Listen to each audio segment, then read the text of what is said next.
Welcome to the channel. Today we'll be talking about production incident postmortems.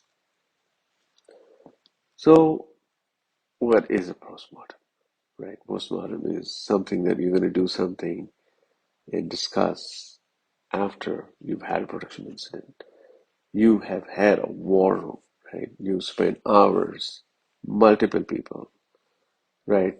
Multiple teams, all of you screaming, shouting, yelling. Hopefully not. Hopefully it's more civilized and professional, right? And you've gone through your job and come out from an incident. And now what? So let's discuss. So a postmortem report is really, something that empowers a response team, right, to review its efforts and drive meaningful improvements, right? So the fact that you had an incident, so many of you gathered, resolved an incident, now it's time to reflect on it, right? And potentially get some improvements around that, whether it was the response itself or preventing that response. So let's focus. First of all, you need to capture the details of the incident. Remember the discussion of the previous videos about how what tier 2 does? So it's really capturing that detail in that incident, right? What happened? How many people impacted? What services, right? Anything else surrounding that sequence, chronology of events. You need to capture all of that. The root cause. Remember again, tier 2, they are trying to identify the source of the problem. Sometimes they can't do it. It goes to tier 3. So let's capture that root cause. The actions taken, right? Did tier 2 resolve it? Tier 3 resolve it? What what tools were used to diagnose, analyze, resolve, right? Uh, some patches, some software code, some cleanups, right? You remote desktoping into a user, a vendor giving you a patch, right? So many different things could have happened. Capture all of that. Don't forget any of those details. Timeline.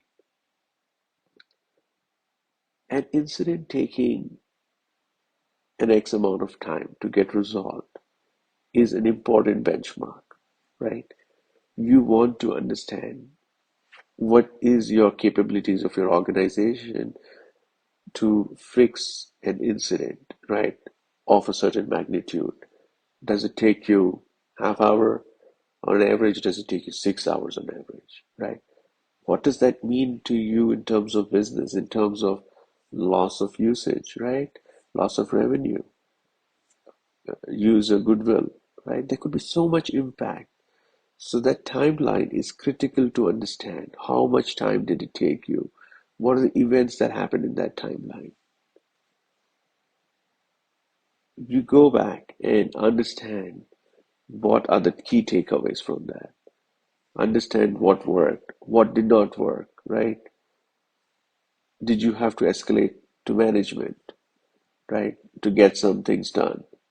That should not be the case, right? You should all work very seamlessly and no need to yell, no need to scream, no need to escalate, right? Some things, no need to call up consultants, right? Spend unnecessary high amounts of dollars.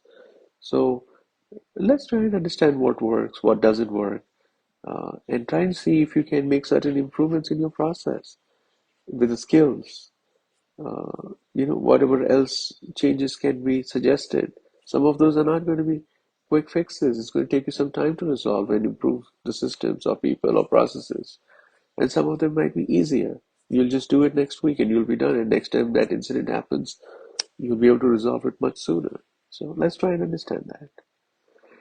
So, again, it's a very critical part, that review process, postmortem. So it's important to keep that practice and not just do an incident, forget about it, right? Always try to go back to it, try to learn from it. I think it's a good practice, and I've always encouraged it in my organization. So the next video I'm going to talk about is hiring and staffing a production support organization. This is a very tricky area. Like I said to you, Not everybody loves production, not everybody understands productions, and not everybody likes to work in production. So, how do you hire and staff? So, with that, I'd like to thank you for joining me today. Do subscribe to my channel, and I look forward to you in my next video.